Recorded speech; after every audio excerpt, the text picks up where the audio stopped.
Bienvenidas y bienvenidos alumnas y alumnos de segundo grado. Estamos en regreso a clases de la asignatura Ciencias correspondiente a Física.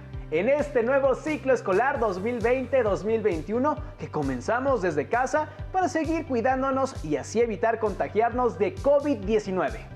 En esta sesión nos acompaña la maestra Cindy. Maestra, bienvenida y gracias por acompañarnos. Muchas gracias, Enrique. Me alegra estar con ustedes para seguir hablando de qué es el movimiento, la definición de trayectoria y marco de referencia. En esta ocasión vamos a definir dos elementos básicos del movimiento, la distancia y el desplazamiento. Maestra, ¿qué le parece si vemos el siguiente video para recordar lo aprendido en la sesión anterior? Claro, corre video.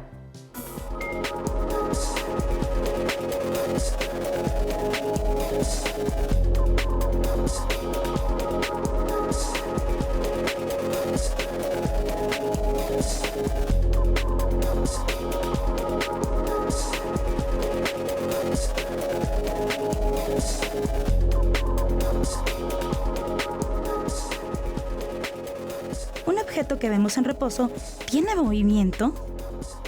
¿Cómo podemos saber si un objeto se mueve lento o rápido? ¿El movimiento es siempre igual o podemos decir que hay diferentes tipos de movimiento? Todo lo que nos rodea se mueve, aun cuando aparentemente no lo percibamos. En nuestro planeta y en nuestra vida diaria encontramos gran cantidad de movimientos, rectos, circulares, parabólicos, hasta elípticos.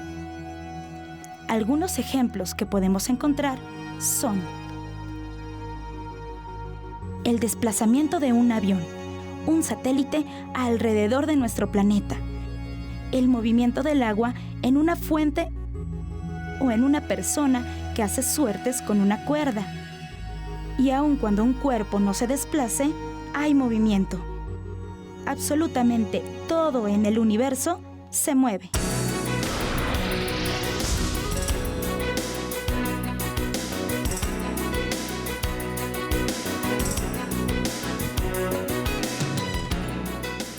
¿Sabías que, a partir de la observación del movimiento del Sol, los aztecas crearon un calendario con el que organizaban sus actividades sociales y religiosas?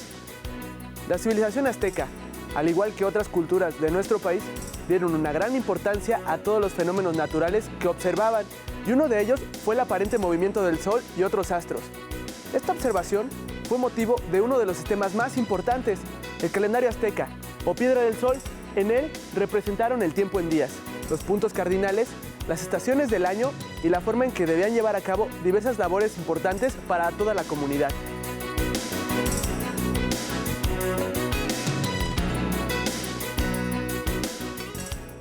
Todo lo que nos rodea se mueve. Planetas, organismos, objetos. Todo en el universo está en movimiento y esto lo podemos observar con el día y la noche. El movimiento de los cuerpos celestes, cuando pateamos un balón o cuando observamos las olas del mar. Al percibir cualquier tipo de movimiento, podemos darnos cuenta de que los cuerpos se desplazan de un lugar a otro, de un espacio a otro y de diversas maneras, ya sea en línea recta, curva o en forma elíptica. Es así como se mantiene el curso de la vida como la conocemos. Imagínate, ¿qué pasaría si nuestro planeta no girara? Si no existiera el movimiento, ¿te imaginas un mundo sin movimiento? ¿Cómo crees que sería? Maestra Cindy, recapitulemos. Sabemos que un objeto se mueve porque registramos un cambio en su posición en un periodo de tiempo. Correcto, Enrique. Además, los objetos se pueden mover en trayectorias rectas, elípticas, circulares, parabólicas. La descripción de cualquier movimiento depende del observador o sistema de referencia. Considerando esto, comencemos la sesión. Hoy reflexionaremos sobre la diferencia entre la distancia y el desplazamiento. No olviden anotar las ideas principales, las preguntas que tengan, así como las reflexiones que surjan a partir de este tema. Eviten distracciones y centren su atención en la pantalla para que puedan adquirir todo el conocimiento que en esta sesión se presentará. Comencemos, maestra. ¿Alguna vez se han preguntado qué distancia hay entre la Tierra y la Luna? ¿O cómo es el desplazamiento de la Tierra respecto al Sol? Antes de empezar en la forma para responder estas preguntas, debemos definir los conceptos distancia y desplazamiento. ¿A qué se refiere el concepto de distancia? ¿Qué diferencia existe con el desplazamiento? La distancia es la longitud total de la trayectoria, realizada por un objeto móvil, entre dos puntos. Generalmente se mide en metros. El desplazamiento es esa longitud, pero en línea recta. Es la que se encuentra entre la posición inicial y la final del objeto. Se incluye la dirección del movimiento.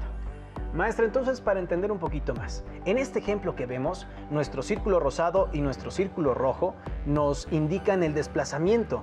Va en línea recta, ¿no? Así es, el desplazamiento solo indica del punto inicial al punto final. Y eso quiere decir que el círculo azul claro y el azul fuerte nos indican la distancia. Es correcto. Es como cuando marcamos esa trayectoria. Vamos a recorrer toda la línea para poder medir esa distancia y tenerla en unidades de metros. Y no importa si vamos hacia la izquierda, hacia la derecha, saltando, brincando, no importa. No, eso no importa.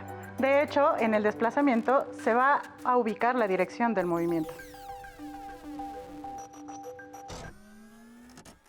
Maestra, después de las definiciones, ¿podemos realizar algún experimento para tener más clara la diferencia entre la distancia y el desplazamiento?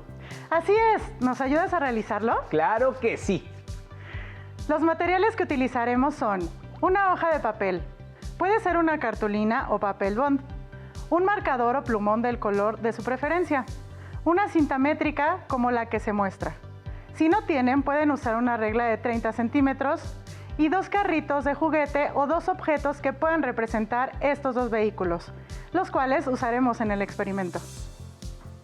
Para poder realizar experimentos y buscar algún objetivo, debemos plantear una situación problemática a resolver. En esta ocasión es la siguiente.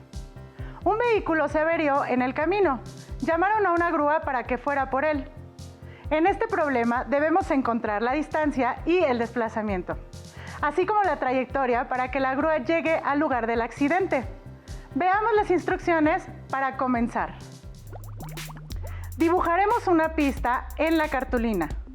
Esta puede tener la figura que desees. En este caso hicimos una curvilínea.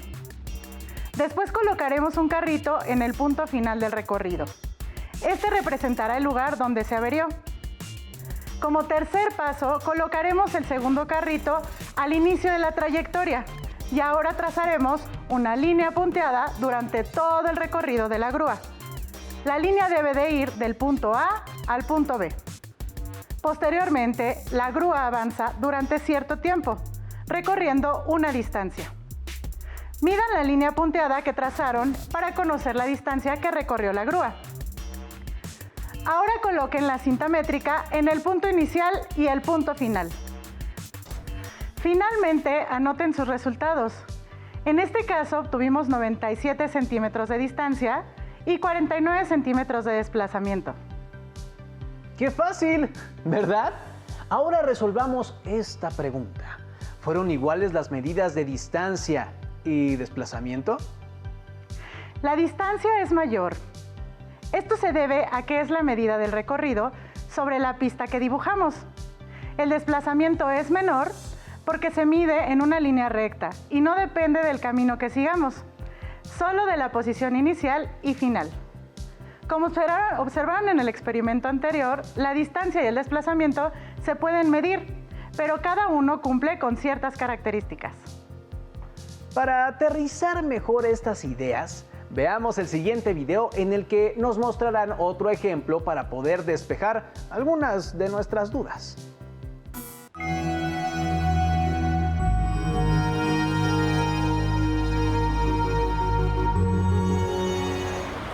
El movimiento está presente en la naturaleza, en los seres vivos y en numerosos objetos creados por el ser humano.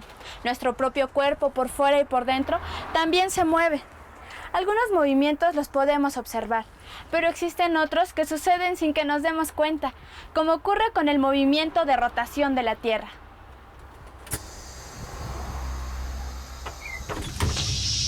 Para ti, ¿qué es el desplazamiento? Moverme de un lugar a otro. Un movimiento. Es el movimiento que tiene algo o alguien. Cuando un objeto se mueve de un lugar a otro. ¿Sabes qué es una trayectoria? El camino que sigue un objeto hacia un lugar. La trayectoria es por donde vas de un lugar hacia otro, por el lugar donde pasaste. El camino que sigue un cuerpo. Es la distancia que recorre un cuerpo.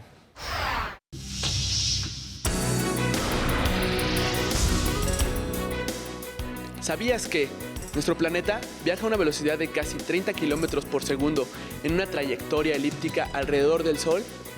A esta velocidad, la Tierra recorre 106.000 kilómetros en una hora. Cuando vamos sobre la carretera, podemos considerar tanto el desplazamiento del camión como su trayectoria. Si medimos en línea recta el cambio de posición de nuestro camión desde el punto de referencia, en este caso el poblado A, hasta la posición final del recorrido, o sea, el poblado B, sin importar la trayectoria, podemos decir que nos desplazamos del poblado A al poblado B. En este desplazamiento, la dirección del vehículo donde viajamos se modifica de acuerdo con las curvas del terreno, conformando así la trayectoria del móvil. La trayectoria es el conjunto de posiciones distintas que ocupa sucesivamente un cuerpo en movimiento y se considera desde el punto de inicio hasta el punto final del viaje. En la línea punteada podemos observar que la longitud de la trayectoria es mayor que el desplazamiento. Hay diferentes tipos de movimiento que por su trayectoria se pueden clasificar en rectilíneo y curvilíneo. Y dentro de esta última, circular, parabólico, elíptico y ondulatorio. La rapidez y la velocidad son magnitudes esenciales para describir el movimiento. La rapidez es una magnitud física que mide la distancia recorrida en determinado tiempo. Por su parte, la velocidad es una magnitud que proporciona a la vez la rapidez, la dirección y el sentido de un movimiento. Ambas se calculan dividiendo la distancia entre el tiempo mediante la siguiente expresión. Pero en el caso de la velocidad, también se indica la dirección del desplazamiento. Para medir la rapidez que tiene un balón de fútbol, necesitamos saber la distancia que recorre en un tiempo determinado y cuál es la dirección de este movimiento.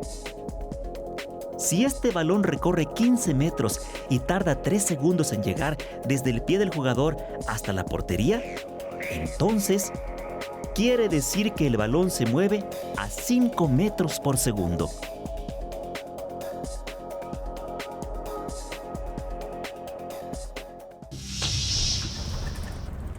Al viajar en autobús, es importante saber a qué rapidez se viaja y hacia dónde se dirige uno.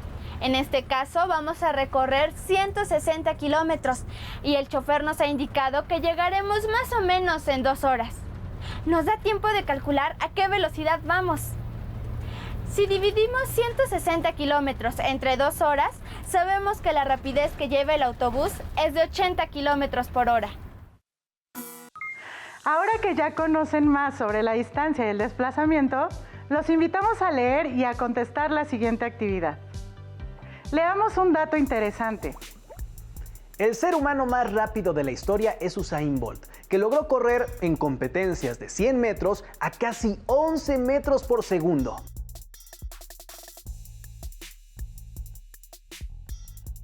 El animal terrestre más rápido que existe es el guepardo o chita, un felino que puede correr a más de 30 metros por segundo.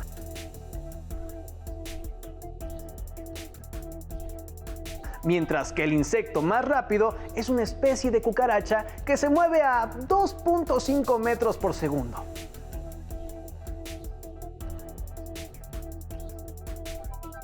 Piensa, ¿cómo sería la trayectoria en cada ejemplo de movimiento? Los retamos a resolver estas preguntas. Si pudieran viajar a la Luna, ¿qué concepto define el punto de salida y el punto de llegada? ¿Distancia o desplazamiento? ¿Consideran que es fácil medir con una cinta métrica la distancia que recorrerían? En un viaje por carretera, los señalamientos que se ven en el camino indican cierto kilometraje. Nos están indicando la distancia que nos falta por recorrer o el desplazamiento que tendremos. El maratón es la única carrera a pie del programa de atletismo en los Juegos Olímpicos, que se realiza en ruta, aunque a menudo finaliza con una vuelta a la pista. Desde las Olimpiadas de París en 1924, se estableció que la carrera sería de 42.195 metros. Pregunta capciosa. Si la meta del maratón es en el mismo punto donde arrancó la carrera, ¿qué distancia y qué desplazamiento tuvieron los corredores? Maestra Cindy, ahora sí, me dejó pensando. Te sugerimos anotar todas las respuestas, dudas e ideas para poder consultarlas en tu libro de texto. Ahora veamos el siguiente video en el que nos mostrarán la importancia de tener clara la diferencia entre distancia y desplazamiento y algunos ejemplos de aplicaciones de estos conceptos. La corteza de la Tierra está conformada por las placas tectónicas en movimiento que a lo largo de la historia de nuestro planeta han dado forma a los continentes y a la mayoría de los relieves geográficos. Las placas tectónicas se desplazan constantemente debido a las corrientes de convección que se encuentran en el manto de la Tierra. Normalmente, estos movimientos son lentos e imperceptibles. Sin embargo, cuando una de las placas se mueve y choca bruscamente contra la otra, libera energía en forma de ondas, tanto longitudinales como transversales, que viajan por el manto de la Tierra hasta la corteza. Precisamente esas ondas son lo que sentimos y llamamos sismos. Las ondas longitudinales provocan temblores oscilatorios en los que el movimiento es lateral o de un lado hacia otro. Por el contrario, las ondas transversales provocan movimientos verticales. Estos temblores son llamados trepidatorios.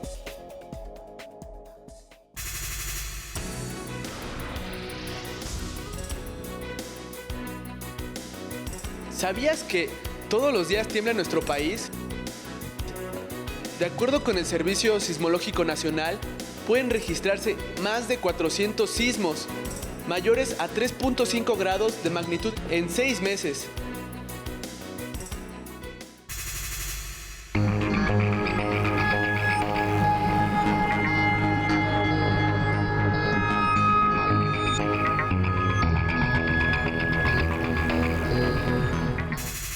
En esta ocasión, vamos a platicar con la doctora Alicia Martínez, subdirectora de Riesgos Geológicos de Senapred, acerca de los sismos y las fuerzas que actúan en la Tierra.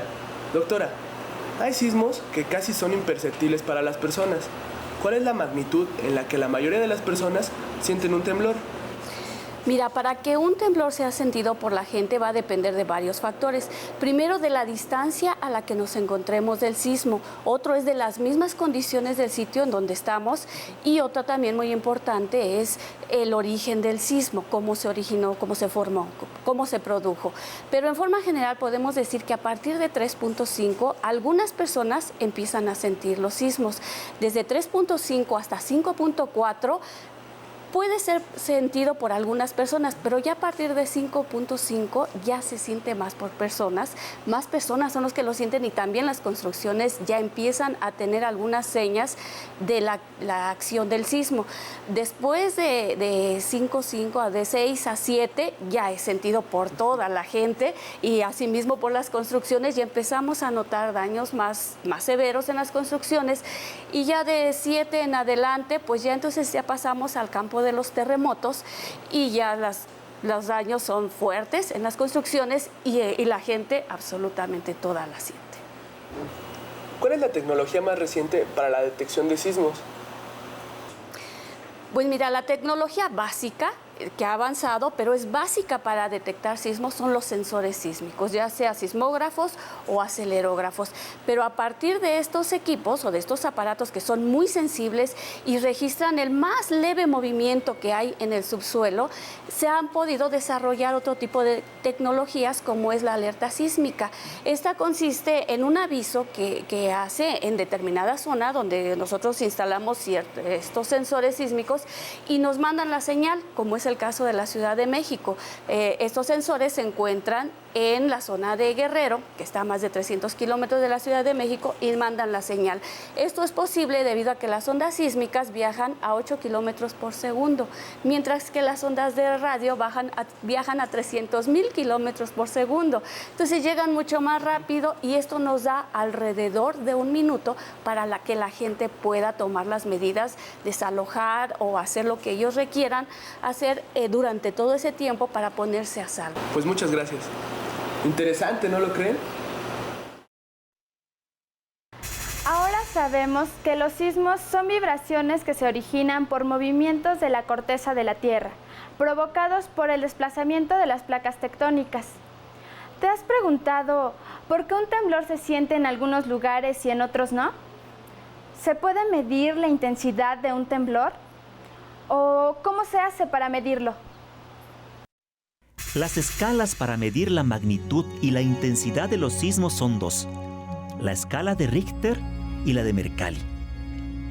La escala más utilizada es la de Richter, la cual tiene ese nombre por el apellido de su creador, Charles F. Richter. Esta escala mide la magnitud del terremoto, que consiste en la medida de energía liberada en forma de ondas sísmicas y consta de 9 grados, que crecen de forma potencial. Por ejemplo, un terremoto magnitud 4 no significa que sea el doble de un terremoto de magnitud 2, sino 100 veces mayor.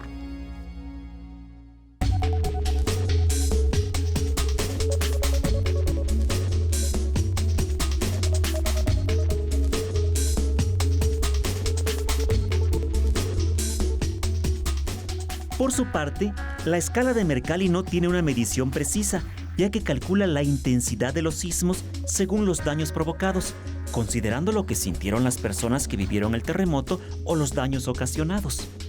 Sus grados van desde 1 hasta 12 y se expresan en números romanos. Su nombre se debe al físico y geólogo Giuseppe Mercalli.